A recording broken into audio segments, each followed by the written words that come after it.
What's good, y'all? It's your boy, Philly Talk with PA. We're back. School. There's that line, with ambition, Wale, Meek Mill, Rick Ross, where it's like, oh no. It's Heaven or Hell with Meek Mill. And Jadakiss is like, sometimes on my worst day, I gotta, remember I live like somebody on their greatest day when I'm at my worst day. So this little gem, little Philly talk gem, man. Let's get into this today. Today we're doing predictions. Um, NFL playoffs, just underway. Think they're starting Saturday. I think Panthers Rams first game, and we're gonna go through this. But for this week, let's start with that game. I've been going back and forth on this. We know Carolina took it home regular season. Stafford didn't have his best day. I'm gonna go. This is my out on a limb pick. I'm gonna go with the Carolina Panthers to win against the Los Angeles Rams at home by 2-3 points. Y'all thought I was about to say like 2-3 possessions. I'm not that crazy. I'm looking at this Panthers team. If the Panthers are able to keep it close, which they were able to do in the regular season, Bryce Young is going to win the game. Bryce Young is going to make the winning throws, the right play. Bryce Young is going to do that. As you know, we've been on the Bryce Young train since a year and a half ago, when after he got benched, he took off. Panthers fans in the back, stay with me. But I'm looking at a Rams team where the front four is relentless, but the secondary can be had. And if the Panthers keep it close enough, they could potentially pull it out. It's not crazy to say. It's really not crazy to say. We're just looking at this once again out on a limb. We're going out on a limb pick. Obviously, America is probably going to have the Rams like 76% Rams. And then the Rams are a really good team. The Rams outside of the Eagles are like the only team that you should be like fearing. And the Eagles own the Rams. So we'll get to the Eagles last pick. We'll talk about them because we got some stuff to talk about. But I like Carolina over the Rams at home. 2 or 3 points. Really close game. Just like the regular season, I think that's what it comes down to. Who's going to turn it over? Who's going to make the right plays, the winning plays? We know Matthew Stafford has been there and done that. But Bryce Young, he can make some plays. Next up, let's just get this one out the way. The Houston Texans are going to blow out the Pittsburgh Steelers, guys. I was talking to a Steelers fan yesterday. My man, shout out Miguel. Bro, y'all going home, man. 27-10 Texans. Will Anderson, Daniil Hunter, Edwards, Settle, Barnett, Harris, Al-Shahir, Lassiter, Stingley, Petre. Like, we don't have to get into this. Yeah, the Texans offense might struggle, but is the Steelers offense? Bro, DK Metcalf is getting bracketed the entire game. Who else on the Steelers is going to get open? Is Adam Thielen? Is Calvin Austin going to get open against Lassiter? No. Like, be serious. Be serious. 27-10 Texans. This next one, it's like if they had like, were fully loaded, I guess, quote unquote, fully juiced, the Green Bay Packers have been incredibly like the vibe has just kind of been off. Micah goes down in Denver. Very next week, I think it was like, they lose in OT to the Bears. Team kind of just, it felt deflated. The last week of the season against Minnesota, I know it was like QB3. Like team just kind of felt like deflated a bit. That being said, I am taking Caleb Williams, DMV. Caleb Williams over the Green Bay Packers at home. Night game, Soldier Field. I'll take the Chicago Bears 24-20. I'm pretty sure Jordan Love is playing in this game. It's just, but they look so deflated. You don't know what Jordan Love you're going to get in the playoffs. You might get Dallas Cowboys Jordan Love, where you're up 48-16. He's lighting it up, or you'll get Philadelphia Eagles Jordan Love, where he's stinking it up, turnovers left and right. So you don't know what Jordan Love you're going to get. The Green Bay defense, secondary can be had. They still got one of the best linebacker cores. Even after missing Micah, still got Cooper, still got Quay, still got Rashawn Gary. And then the other guy, I think Van Ness, still there. So I mean, it'll be a good game. But I think the Chicago Bears, they pull out at home. Packers haven't really, had a lot of fire recently. And to go into Chicago, even though it's a divisional game, to go into Chicago, late night game on the road, it's going to be a tough one. Next up, it's going to be tough. I'll start this off. I am taking New England over the Chargers. But Drake May, MVP candidate. We're looking at what are we looking at? We're looking at oh my gosh, Justin Herbert. I don't know why I'm blanking on this dude's name. Justin Herbert. Now we know his O-line isn't great. New England, like they can get home, but they're not Houston. They're not, Denver. They're not one of these, pass rushes. They're not Saxonville. They're not one of these, pass rushes, elite pass rushes in New England. It's still a good defense, but they're not really, to my knowledge, when I watch them, not necessarily like, they don't have that premier guy. They don't have like, oh, we got to play Will Anderson today. Oh shoot, we got J.Alex Hunt. Like there's no guy like you got to worry about that like that. We're just looking at this. Justin Herbert, he's not gonna have, obviously much of an O-line. Alt, Slater, done before like the season pretty much started, and then Alt got injured. I think like week 4, week 6. Chargers defense. The matchup is going to be, can Drake May take on the Chargers defense? Now the Chargers defense, they'll give us some yards. Start off the season like we were like, this is the Super Bowl defense, all this, all that. Then they fell off a bit. But I still think that the Chargers defense is going to have to be the ones that keep them in this game, because I don't think on the other side, I don't know how much Gonzo is going to line up against McConkey. McConkey's more of like a slot guy. Gonzo's more like the island. So we'll see what happens with that. It might be Quentin Johnson on Gonzo, which in that case, just take Quentin Johnson out of your game plan, Jim Harbaugh, because that don't even go over there. It's going to be an incompletion. It's going to be a pick. But that's going to be the matchup. Can Drake May take on this Chargers defense? We'll see how that goes. And can they run the ball? Chargers, if they're able to run the ball, keep possession, keep Drake May and that offense off the field, that can also change the flow of the game, obviously. But in New England, night game, I'm taking the Patriots 28-20.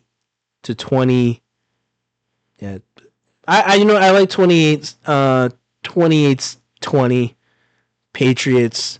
I just think, Drake May, MVP level, although I still be Matthew Stafford, will most likely be the MVP, but Drake May isn't playing at MVP level. And the New England defense, I think they're going to be able to do enough to, do what they can. You got to stop McConkey early, And then the tight end game, hopefully, Ellis. I think Ellis is the white linebacker, Ellis. Hopefully, he's able to shut down, I think, the tight end game because, Harbaugh loves his tight ends. So hopefully, they're able to shut that down, and then we'll see what happens from there. But New England over the Chargers, 28-20. Now, we're done. We got two more. I'm gonna say it loud and clear. It might get extremely nasty for Josh Allen come Sunday at 1 p.m. in Duval. The Saxonville Jaguars right now are the hottest team in the AFC. The pass rush is getting home. The secondary, Jordan Lewis, resurgence. Other guys in that secondary, resurgence. Offense, Trevor Lawrence flying on all cylinders. I don't know what got into him, but Trevor Lawrence has been balling. If Josh Allen and the Bills get away from the run game early and try to play Josh Allen hero ball, it's going to get extremely nasty. That being said, I'm taking the Jaguars over the Bills, 34-23. I think that it's gonna, be close early on, but Jacksonville's gonna pull away. It's Trevor Lawrence right now. What he's doing, you gotta get props because we get on guys like Trevor Lawrence, Justin Herbert when those guys don't perform, those guys don't show up, but Trevor Lawrence, he has been on another level in this December. Hopefully he carries that into the playoffs. And for Bills fans, and for really Sean McDermott is coaching for his job. If Sean McDermott, I can guarantee you this, if Sean McDermott pulls a John Harbaugh and refuses to give the ball to a guy that has been easily a top 2 running back in the game this year in James Cook, a guy that led the league in rushing in James Cook, he will be fired Monday morning. There better not be a stat line if James Cook had, 11 or 12 carries for 82 yards, 0 touchdowns. If that happens, I can assure you, Sean McDermott will not have a job next Monday morning.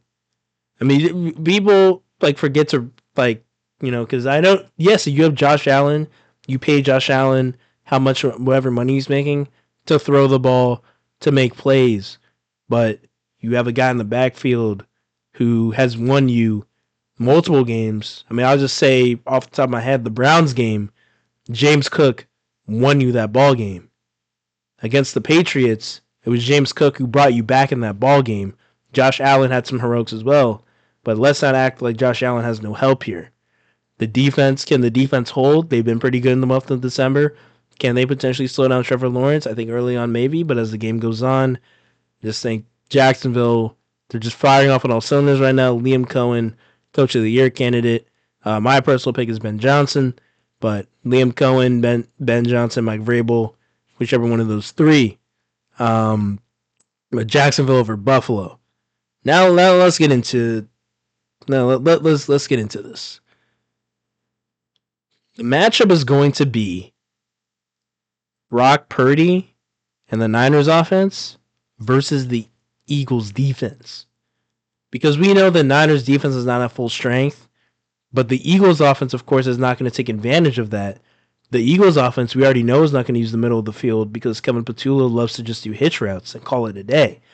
Can Brock Purdy, beat the Eagles defense? And I'm looking at it, wide receivers aren't going to be much of a factor because you got Kunyanamo Bay, you got DeJean. And Adoree Jackson, all-pro Adoree Jackson after what Kelee Ringo and Jacorian Bennett were doing on Sunday. All-pro Adoree Jackson is going to have to show up.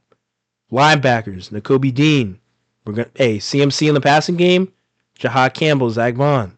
Pass rush, if Trent Williams is out, Nolan Smith, playoff Nolan Smith, going to need you to turn up the heat.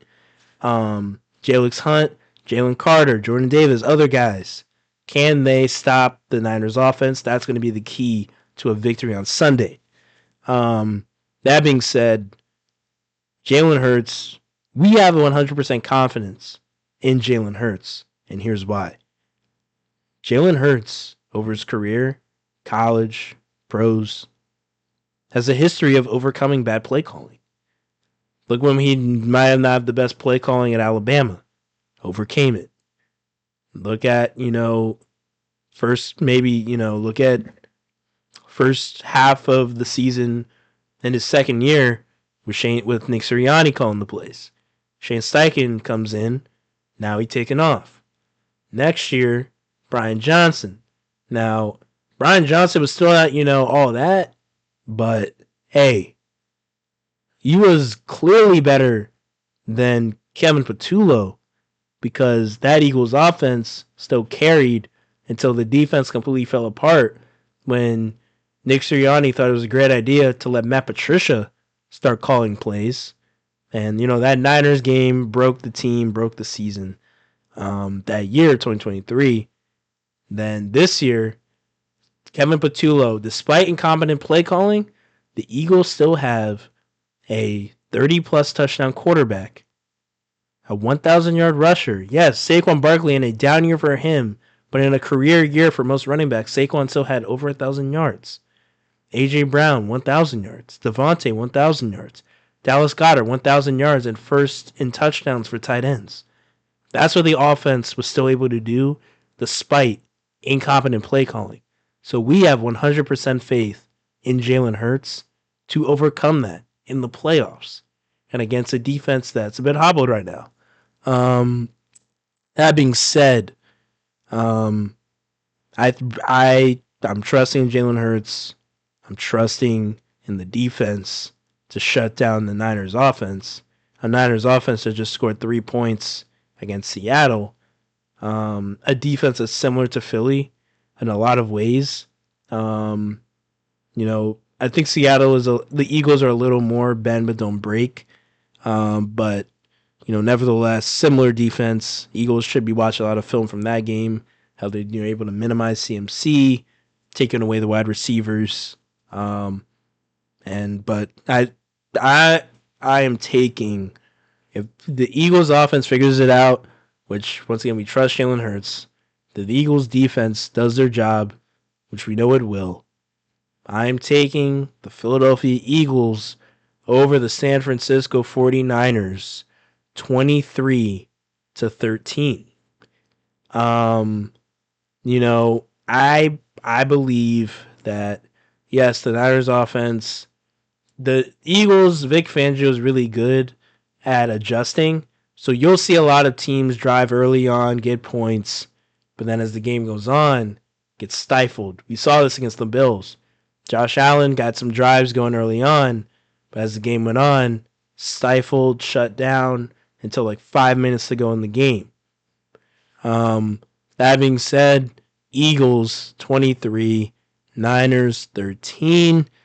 Let me know what y'all think. We'll do probably another episode. Maybe we'll have some Sixers stuff. Little more intricacies into the Eagles Niners game. Tomorrow or Friday, we'll have that out. But in the meantime, it's your boy Philly Talk PA. We always keep it a stack. Always keep it a buck. Oh, we're gonna talk about Lamar and John Harbaugh because that's the whole thing. So that will be out at some point in the week. But hey, man, I'm out, y'all. Till next time.